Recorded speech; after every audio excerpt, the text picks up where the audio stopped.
출근길 뉴스를 종합해드립니다. 깊이 있는 뉴스 YTN FM 출발 새 아침. 신율의 출발 새 아침 3부 순서 시작합니다. 지금 창밖을 보면은요, 거의 이게 지금 밤인지 아침인지 구분이 안 갈 정도로 어둡습니다. 오늘까지는 서울 수도권이 장마 영향을 받을 것이라고 하죠. 그런데 요새 비 오는 걸 보면 일시에 많은 비를 쏟아붓는 형태인데요. 이런 집중호우는 비단 우리나라만의 문제는 아닙니다. 일본 역시 물폭탄으로 상당한 피해를 입었다는 소식이 들려오기 때문인데, 이것이 다 지구온난화 때문이라고 하죠. 자, 그렇다면 이 지구온난화, 이것 때문에 그렇다면 집중호우는 올해만 나타나는 현상은 아닐 것으로 생각이 되고, 그래서 비 올 때 폭우로 대비하지 말고 미리미리 대비하는 자세를 가져야 할 겁니다. 신율의 출발 새 아침 3부 순서, 먼저 광고부터 듣겠습니다. YTN 라디오 신율의 출발 새 아침.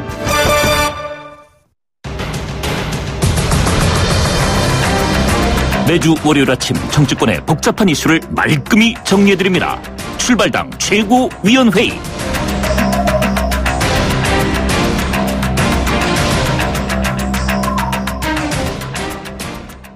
예, 월요일에 함께하는 두 분이시죠.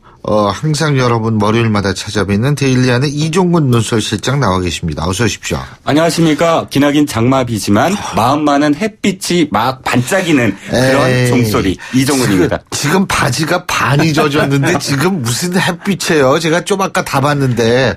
그렇군요. 예, 그리고 두문정치연구소 서영호 소장이십니다. 어서 오십시오. 네, 폭우는 이제 그만 맑은 새 아침이 기다려지는 오늘입니다. 서양호입니다. 네, 근데 진짜 지금 날씨가, 와, 이게 무슨 밤도 아니고. 자, 내가 주목해본 정치인 말 한마디. 이거부터 시작을 해보죠. 이종근 실장님, 어떤 거? 오늘은 저는 이제 굉장히 드물게 지금 뽑아봤습니다. 정치인이라고 할 수 있나요? 어찌됐든, 북의 김정은이 한 말입니다. 조선중앙TV를 통해서 간접적으로 이렇게 보도가 됐지만, 미국에 선물을 독립절 7월 4일 독립절 선물을 보냈더니 미국이 별로 안 좋아하는 것 같다. 앞으로도 크고 작은 선물을 계속 보내자라고 했답니다.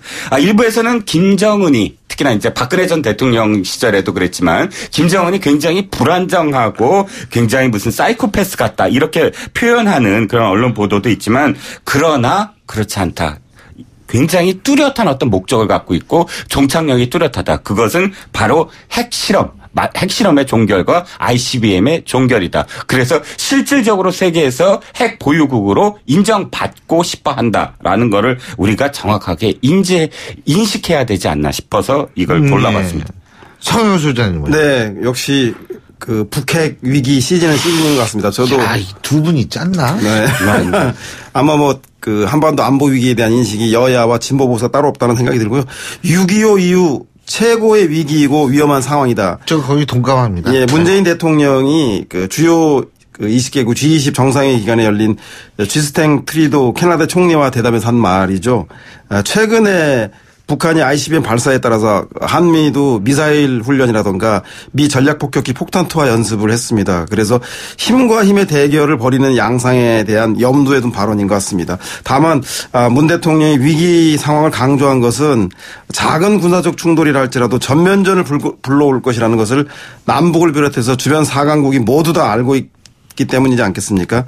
그래서 무력 충돌의 임계점이 다다르기 직전인 지금이 오히려 역설적으로 대화를 시작해야 할 시점이라는 것이 문 대통령의 생각인 것 같습니다. 또한 한미일 정상회의 성명서에서 채택은 이번이 처음이었는데 군사적 옵션 카드는 쓰지 않겠다고 합의한 것도 위기 속의 대화의 가능성을 높이는 부분이 아닌가 싶고요. 즉 밤이 깊을수록 새벽은 다가온다는 것을 암시하는 것이 문재인 대통령의 의중인가 하는 생각이 듭니다.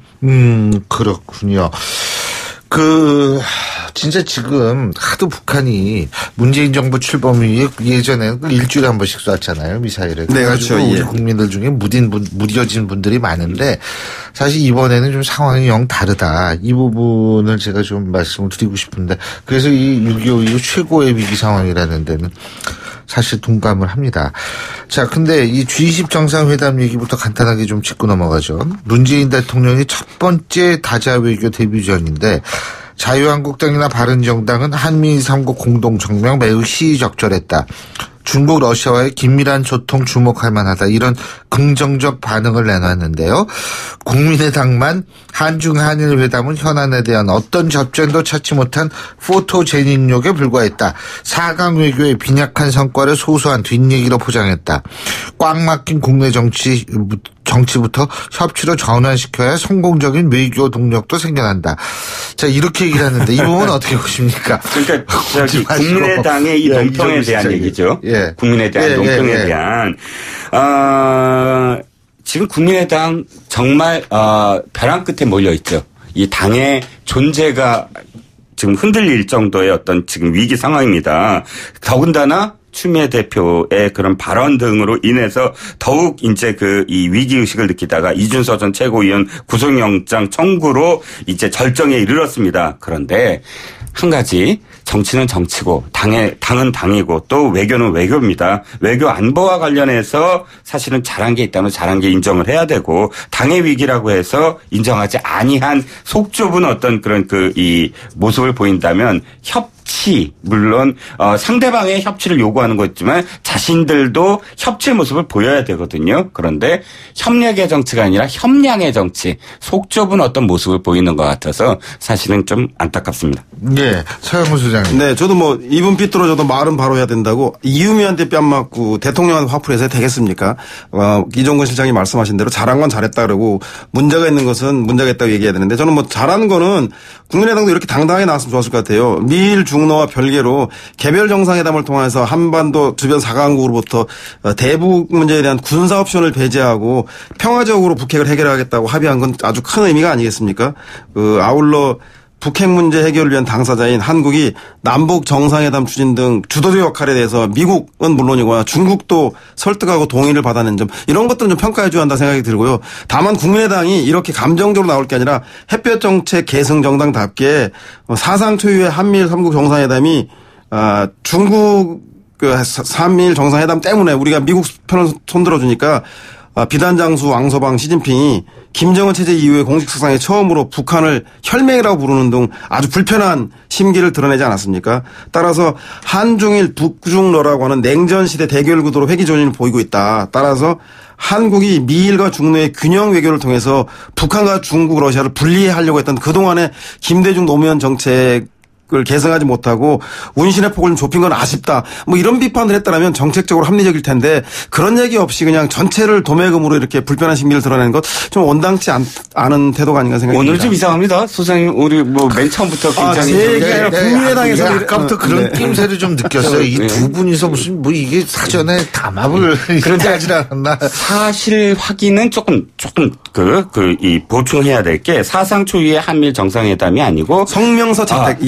사상 초유의 한미일 공동선언 채택이고, 네네. 두 번째 혈맹 발언은 중국이 먼저 했어요. 자, 예. 혈맹은 먼저 하고 그 다음에 한미일 정상회담을 했거든요. 그러니까 정상회담 때문에 혈맹이란 발언을 한 건 아닙니다.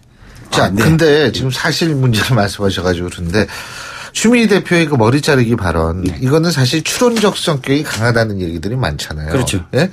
그러니까 이제 여기서 머리 자르기 발언 때문에 국민의당이 이렇게 반발을 하는데, 발언 어떻게 생각하세요? 일단 머리 자르기 발언 대단히 부적절합니다. 왜 부적절하냐면, 소장님, 고개를 가로저으지 마시고 제 말을 들어보세요. 예. 꼬리를 자를 수는 있습니다. 왜? 몸통을 살리기 위해서. 그런데 머리를 자르면 어떻게 되죠? 몸통도 죽어요. 그러니까 말 자체가 잘못됐다는 거죠. 차라리 머리를 덮는다든지 이렇게 표현해야지, 머리 자르기를 하려고 했다? 아니, 몸통을 보호하기 위해서 머리를 자르면 몸통이 죽는데 그게 가능한 얘기입니까? 일단은 말이 잘못됐고, 두 번째, 여당 대표가 말해요. 자, 한 말씀만 드릴게요. 이 상황이 어떤 상황이냐. 국민들이 지금 국민의당을 지지합니까? 국민의당 잘못했다고 하고 있어요. 거의 대부분이 그럴 거예요. 당연히 잘못했죠. 언론도 마찬가지입니다. 언론도 지금 국민의당 잘못했다라는 거를 다 지금 앞서거니 뒤서거니 보도 경쟁을 하고 있어요. 그런데 굳이 왜 여당 대표가 나서서 이것을 지적을 하는지, 그래서 전국을 꼬이게 만드는지, 여당 대표가 안 해도 돼요. 일개 의원들이 해도 됩니다. 그리고 또 다른 어떤 사람이 해도 돼요. 굳이 왜 여당 대표가 나서서 이 얘기를 하냐고요. 그래서 왜 전국을 꼬이게 만드냐. 그러니까 한 가지만 더, 마지막, 여당 대표의 발언을 지금 잘못했다고 해서 국민의당 지지하는 거 아니거든요. 그러니까 사실 그거는 좀 추미애 대표가 앞으로 난 집권 여당의 대표지 하고 하루에 10번씩 좀 되뇌셨으면 좋겠어요. 예, 안보에는 진보와 보수가 없었는데 국내 정치에는 이제 대화 국면 끝 최대한의 압박 국면으로 돌입하겠습니다. 저는 뭐 추미애 대표 아버지를 아버지라 부르는 것이 뭐가 잘못입니까? 아니 꼬리 자르기는 되고 머리 자르기는 안 된다는 게 그 국민들이 납득이 갑니까? 추미애 대표의 머리 자르기 발언은 제가 볼 때는 2탄 부풍 조작에 버금가는 대선 조작 게이트 작심 발언 나왔는데 이건 정치적 의도가 무엇이든 간에 사실은 국민의 분노와 여론을 그대로 반영한 거 아니겠습니까? 대선에서 당선이 유력한 문재인 대통령에 대한 제보를 조작한 것은 정상적인 선거였다면 당락에 심대한 영향을 미쳤을 것이고 이것은 국민을 대의하는 선거를 부정하는 민주주의 파괴행위 아니겠습니까? 따라서 주범과 공범에 대한 사법적 단죄와 함께 당선 선거를 지휘한 지도부와 후보자의 정치적 도의적 입장 표명이 있어야 한다는 것은 국민 누구나 다 요구하는 것입니다. 근데 이것이 문재인 대통령과 민주당의 주장이 아니라 국민들의 보편적이고 상식적인 요구인데 이 뭐 장관 임명과 추경을 문재인 대통령이나 여당이 위해서 합니까? 국민을 위해서 하는 거 아닙니까? 특히 김상곤 부총리나 이낙연 총리는 협치의 산물이 아니라 호남 유권자를 의식한 결정 아닙니까? 저는 추경 또한 국민을 위한 추경이기 때문에 국민의당의 선택은 전혀 없다. 결국은 사죄하고 돌아올 수밖에 없을 거라는 생각이 듭니다. 추미애 대표 화이팅! 아니 연계에 대한 말씀을 하셨는데 그것만 한번 더 할게요. 왜 추경을 연계하냐 이런 비난하셨는데 민주당 지금 5년 동안 정부조직법 개혁안 이런 것들을 전부 다 인사청문회니 뭐니 또 다른 법안이니 전부 연계해서 사실은 투쟁을 벌여오셨어요. 그런데 다 이게 국민을 여당이 되니까 갑자기 국민을 위해서 이 법은 따로따로 별개로 해야 된다. 자신이 5년 동안 하신 걸 지켜보셔야죠. 아니 그러니까 자유한국당이 옛날에 민주당처럼 9년 동안 야당 하려면 그렇게 하시라니까요. 과거에 그랬기 때문에 지금도 너희에게 돌려준다는 얘기는 아주 속 좁은 단견일 뿐이고요. 지금 자유한국당이 지지율이 10%대 미만으로 나오고 있는데 그걸 벗어나기 위해서라도 변화된 야당상 변화된 보수의 모습을 보여야 하는 거 아닐까요? 자유한국당의 의문의 일패입니다. 지금 국민의당 이야기하고 있는데 왜 지금 자유한국당이 왜 나오죠? 예, 근데 이제 어쨌든 지금 이 부분 때문에 꽉 막히는 것 같은데 이 부분이 어떻게 얼떨결에 나온 것 같으세요? 아니면 얼떨결이 아니죠. 왜냐하면 처음에 라디오에서 발언을 했잖아요. 머리 자르기. 그 당의 선대위원장이었던 박지원 전 대표 후보였던 안철수 전 의원께서 몰랐다고 하는 것은 머리 자르기죠. 근데 이게 라디오 인터뷰인데 당시에 우원식 원내대표가 그랬어요. 이건 좀 개인 의견이다. 이게 말리면서. 그런데 그 정도 했으면 사실 추경 때문에라도 정작에 뒤로 물러나셔야 되는데 최고위원회의 이거 공식석상이잖아요. 공식석상에서 판사 출신임을 또 과시하시면서 미필적 고의라는 굉장히 어려운 법률 용어를 또 동원하시니까 사실은 굉장히 더 꼬이게 완전히 국민의당 정말 꼭지 돌게 죄송합니다. 방송 용어 아니었습니다. 이렇게 만들었는데 사실상 정말 추미애 대표 이번에 이 족함을 하시면 이제 그만하시면 좋지 않을까요? 이 정도 스포트라이트 받으셨으면 됩니다. 여당 대표 집권 초기에 사실 스포트라이트 못 받아요. 대통령이 쫙 또 80% 이렇게 지지받으면 대통령한테 다 가게 되거든요. 그런데 이런 상황에서도 스포트라이트 받으셨다면 이제는 좀 한 발 물러서심이 좋지 않을까요? 아무리 그렇게 얘기한다고 해서 이유미 조작 정국이 추미애 막말 정국으로 바뀌진 않습니다. 손바닥으로 하늘을 가릴 수는 없죠.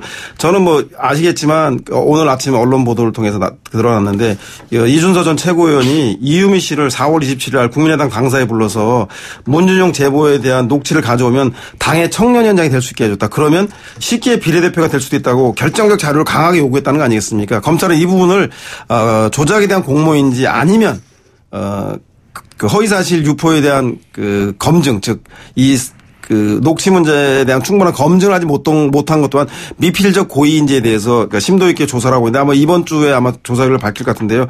저는 애초에 이준서 최고가 언론에 이것을 제보하려다가 언론에서, 사실 확인이 필요하기 때문에 보도할 수 없다라고 하자 그 다음에 당 공명선거 추진단에 갖다 줘서 폭로하게 한 점, 이 점 과정에서 스스로, 그 검증에 대한 그 부실함을 자인하는 거라 생각이 들고 그걸 알면서도 5월 5일 기자회견을 강행한 것은 허위사실 유포할 충분한 의도가 있었다고 볼 수밖에 없기 때문에 추미애 대표도 이 문제에 대해서 국민과 함께 저는 공분하는 거라는 생각이 듭니다. 한 말씀만 더 드리면 자꾸 야당 투쟁하듯이 지금 그 여당의 입장을 좀 망각하고 계세요. 여당이시라니까 검찰총장도 여당이 그러니까 지금 정부가 지금 임명을 하고 법무부 장관도 정부가 임명을 해요. 야당으로서 지금 검찰을 막 뭐 하려고 하시면 안 되는 거고 좀 전에 하신 말씀 중에 제가 사실 좀 말씀을 드릴 게 이게 아니 지금 추미애 대표를 지적한다고 해서 국민의당을 덮는다? 아니에요. 저는 정말 국민의당 잘못했다고 처음부터 얘기하고 검찰이 정말로 이거는 어느 선까지의 어떤 가이드라인 없이 끝까지 해야 된다고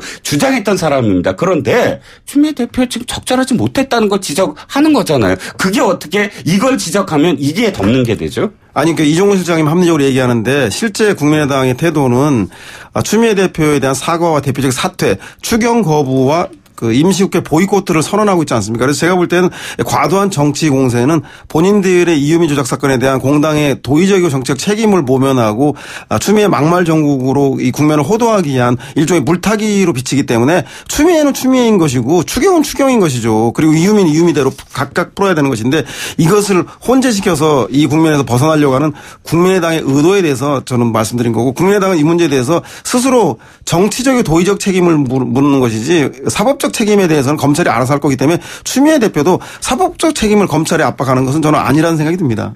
근데 어쨌든 지금 이 이준서 전 최고위원은 미필적 고의로 지금 구속영장이 청구가 된 거죠. 예, 그죠? 예, 그렇습니다. 예, 예. 그렇죠. 그러니까 이제 그 국민의당은 미필적 고의 얘기를 추미애 대표가 먼저 얘기를 했다. 이런 얘기인 것 같은데. 그렇죠. 그러니까 어차피 검찰이 지금 수사를 하고 있고 예. 야당도 아니라면 사실 검찰의 수사 결과나 수사 과정을 여당 대표는 좀 지켜보셨어야 되지 않을까. 이런 오해를 낳을 수가 있잖아요. 집권 여당 대표니까 하는 말이죠. 검찰을 또 검찰총장을 임명하는 정부의 어떤 또 공동 파트너로서의 여당 대표니까. 그런데 어쨌든 또 이런 부분도 있어요. 미필적 고의라는 것이 꼭 뭐 판사 출신 이어서 또는 뭐 법률가 출신 이어서 할 수 있는 어떤 판단은 아니고요. 이거는 사실 그 전부터 법조계에서 이건 직접적으로 공모를 하지 않았더라도 간접적으로 그걸 방조했다면 혐의가 또 인정될 수 있다라는 의견들이 언론에 이미 보도되는 어떤 상황이니까 뭐 추미애 대표가 했다고 해서 그거를 검찰이 따라서 했다라고 하는 건 좀 확대 해석이긴 하지만 그럼에도 불구하고 추미애 대표는 부적절한 발언은 맞습니다. 저는 뭐 미필적 고의란 얘기가 검찰이나 사법적 가이드라인을 제시했다는 생각을 하지 않고요. 그러니까 윤리적이고 도덕적이고 도의적인 책임을 좀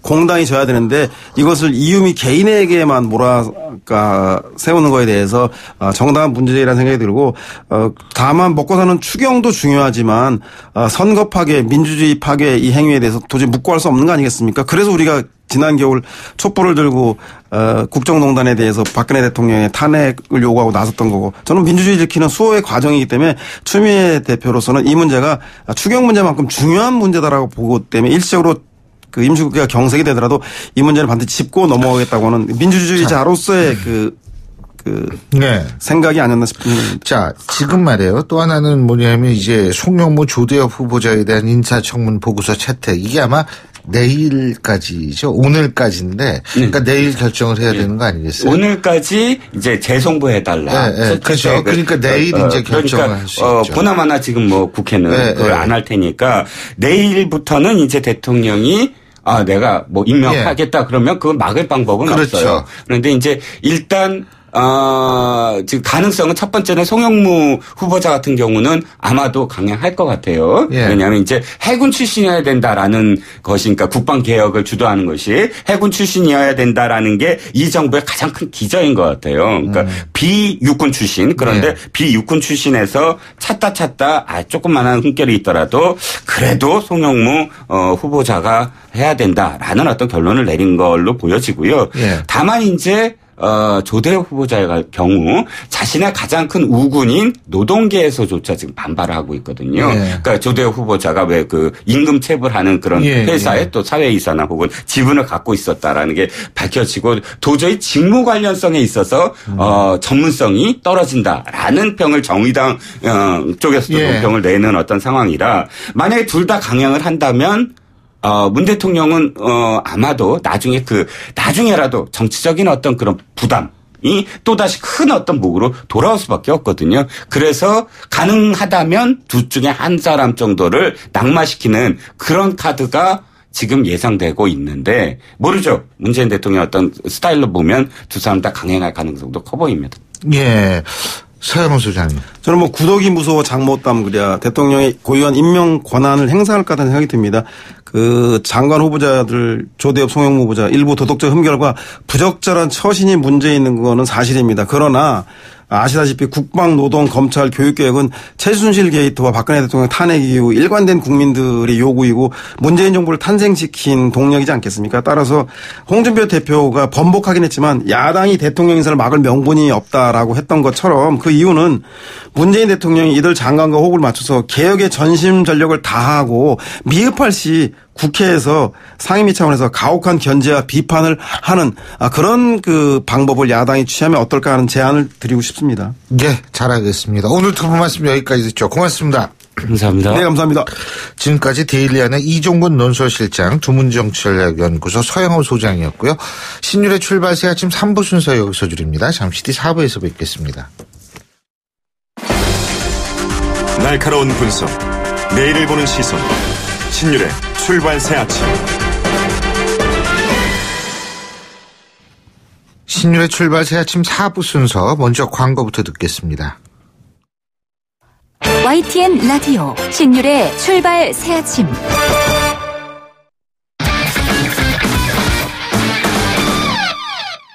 스포츠 소식 알아보겠습니다. 최동호 스포츠 평론가 전화 연결되어 있습니다. 안녕하십니까? 예, 안녕하세요. 예, 새롭게 축구 대표팀을 맡은 신태용 감독 말이에요. 주말 동안 K리그 경기를 관전하면서 선수들을 살펴봤는데 이게 좀 감독이 바뀌니까 분위기가 달라지는 모양이에요. 이동국, 염기훈 선수 이름이 나오네요.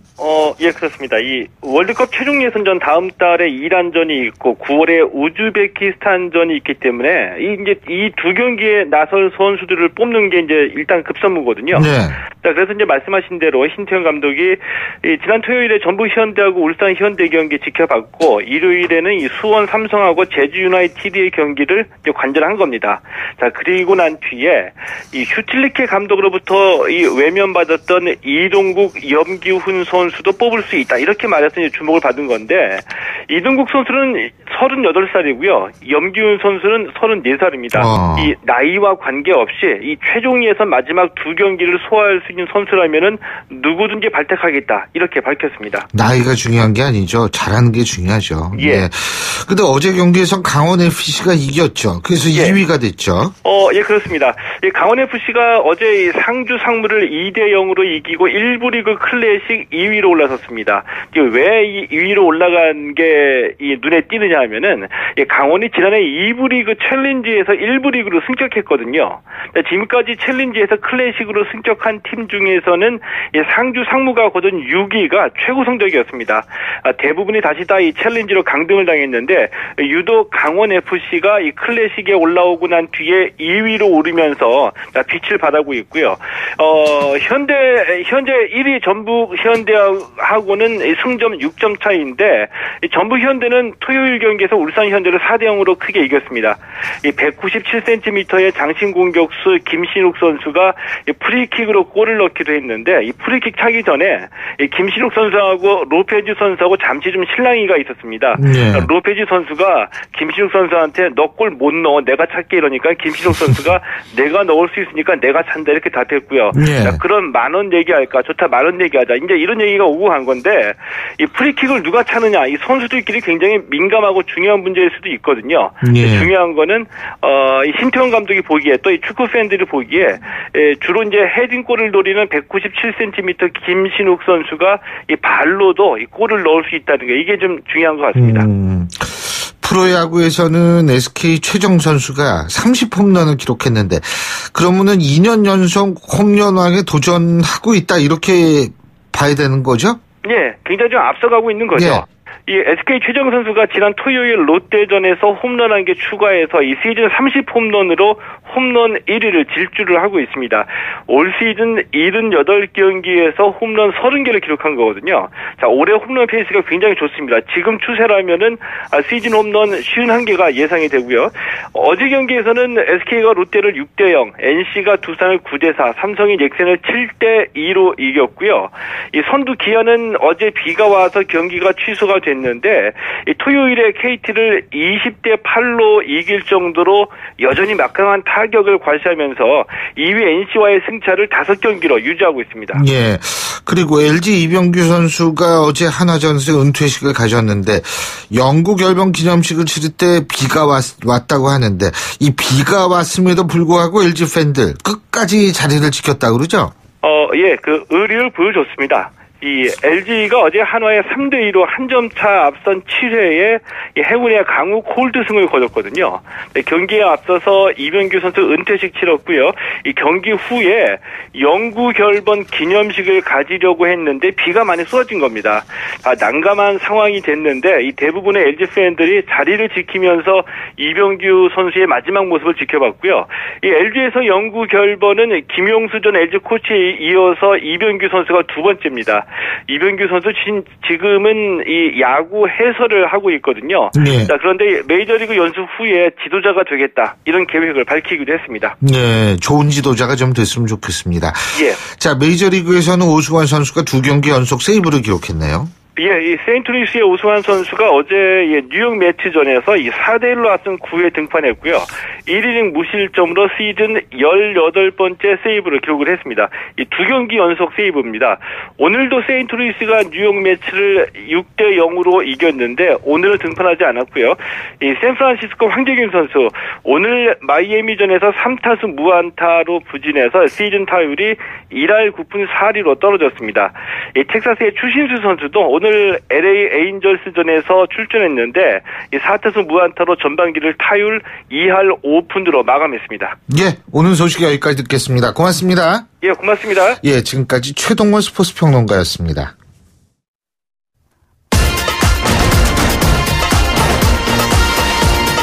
여러분이 지금 듣고 계신 주파수는 FM 94.5MHz입니다. YTN 뉴스 FM.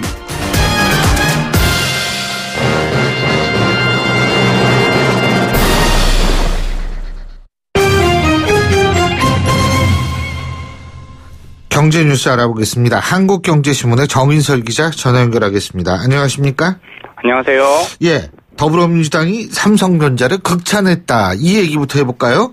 좀 이례적이죠. 예. 그 보통 반전이 있으면 좋을 것 같은데 이 민주당의 야간의 반전이 아닌가 싶은데 예. 삼성전자가 지난 7일에 2분기 잠정 실적을 발표했는데 60조 원 매출에 14조 원 영업이익률로나 영업이익 규모로도 애플을 뛰어넘었고 매출 규모로도 정말 인텔을 뛰어넘어서 상당히 놀라게 했는데 이 부분에 대해서 솔직히 정치권에서 논평을 하는 건 상당히 이례적인 것 같아요. 그 다음 날이죠. 그 토요일이었어요. 토요일에도 논평을 낸 것도 독특했지만 삼성전자에 대해서 세계 최고 제조업체가 된 삼성전자 파이팅이라는 제목의 논평을 냈습니다. 예. 정진우 부대변인 명의로 냈고 어려운 대외 경제 환경에서도 세계 1위 기업으로 우뚝 선 삼성전자에 격려의 박수를 보낸다라고 얘기를 했습니다. 이런 의도가 뭘까?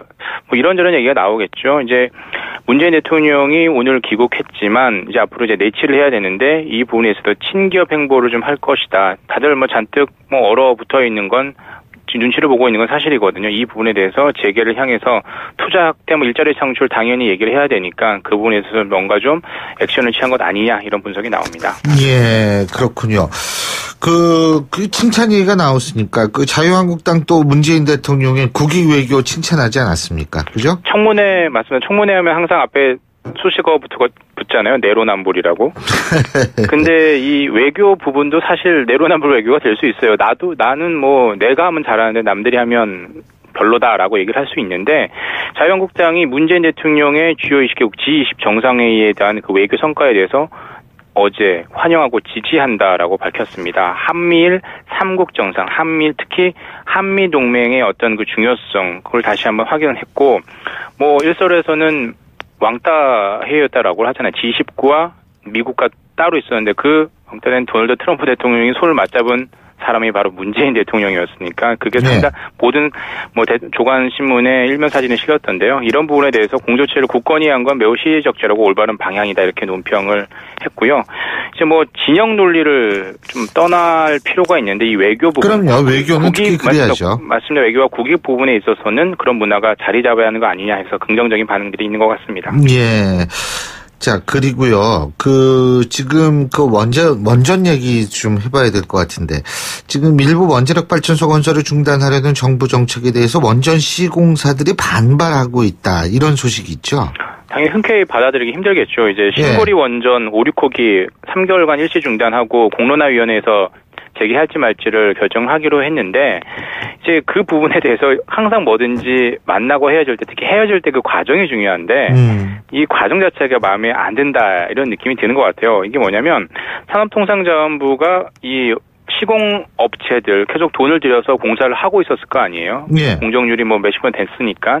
근데 공문에 딱 이 마디밖에 없었다는 겁니다. 향후 공사 일시 중단에 대비해 필요한 조치를 하기 바란다. 이 딱 한 줄밖에 없었다는 거죠.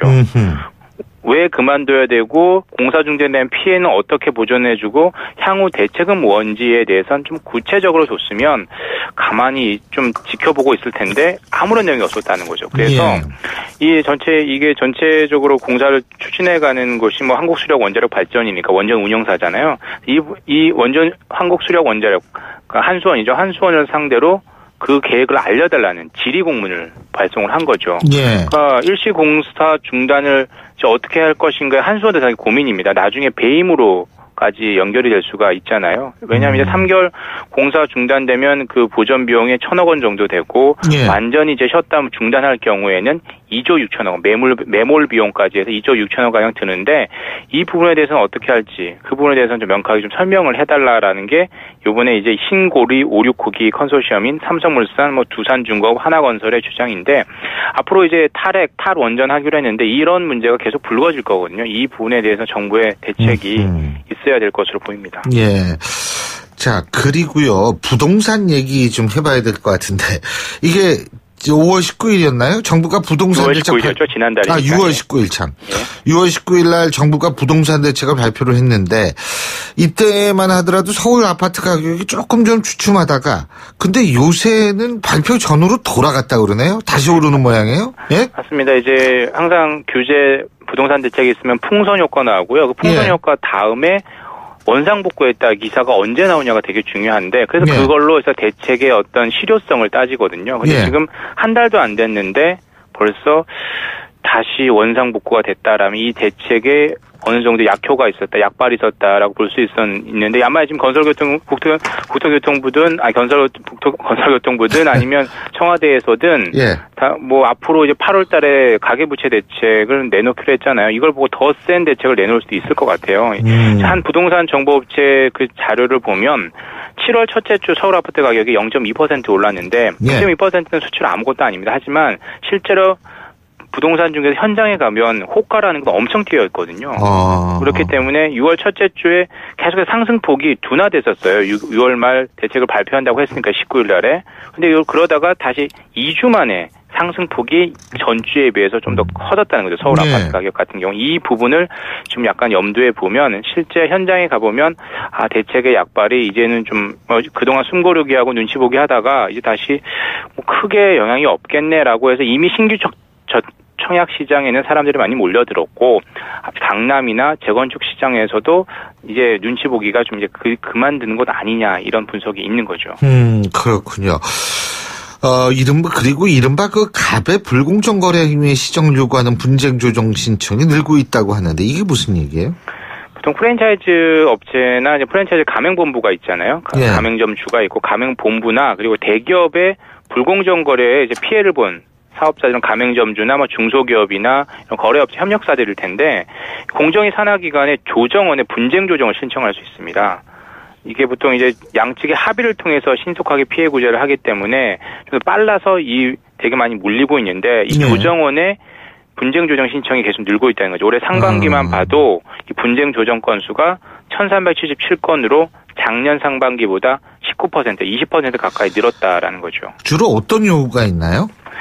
가맹사업점을 하는 가맹점주의 분쟁 조정 신청이 특히 많이 늘었는데 가맹사업점은 26%가 늘었습니다. 그러니까 대기업이나 대리점 본사 대금 지급 과제 이런 것도 있지만 갑질관련해서 최근에 가맹사업품 프랜차이즈 최근에 치킨과 피자의 순환 시대잖아요. 이런 부분에 대해서 매출액이나 중요 정보를 속이거나 제공해야 될 정보를 제공하지 않은 것에 대해서 분쟁 조정을 신청을 했다는 거죠. 가맹본부에 투명하지 못한 경영 부분에 대해서 예를 들어 비용 이런 거 들고 중간중간에 거래업체 끼워놓고 이런 부분에 대해서 좀 투명하게 공개를 하라. 이런 걸 분쟁 조정 신청을 했다는 거죠. 근데 이렇게 요새 분쟁 조정이 갑자기 는 이유가 뭘까요? 의뢰 어떤 권한을 어떤 그 권익을 신장시켜주기라는 사회적인 분위기가 있는 것 같고 조정 제도에 대한 인지도가 높아졌다 이런 게 이제 조정원의 얘기죠. 왜냐하면 이제 빨리 구제를 할 수 있으니까요. 올 들어서 봐도 작년 상반기보다 이런 분쟁 조정 관련해서 6.3%포인트나 높아졌거든요. 그리고 최근에 영세한 프랜차이즈 본부가 늘어난 것도 분쟁의 주요 원인으로 꼽히고 있습니다. 예. 그리고 내년부터 의료비, 교육비, 세입금 공제를 받을 수 있는 자영업자들이 많이 늘어난다 그러죠? 지금은 월급쟁이 급여소득자만 연말정산 때 의료비, 교육비 일정 조건이 되면 세액 공제를 받는데 물론 자영업자들도 2007년부터 성실사업자라는 요건이 받으면 의료비나 교육비 세액 공제를 받을 수 있었는데 그게 좀 까다로웠다는 거죠. 그걸 올해 세법 개정안 발표해서 좀 더 완화시켜서 자영업자의 수입도 투명하게 바꾸자라고 하는 그 취지로 그렇게 하겠다라는 겁니다. 오늘 말씀 여기까지 듣겠습니다. 고맙습니다. 감사합니다. 지금까지 한국경제신문의 정인설 기자였고요. 신율의 출발새 아침 월요일 순서는 여기서 모두 줄이겠습니다. 자, 한 주간 시작하는 월요일이죠. 오늘도 힘찬 출발하시기 바라겠고요. 전 내일 아침 7시 15분에 다시 오겠습니다. 신율이었습니다. 고맙습니다.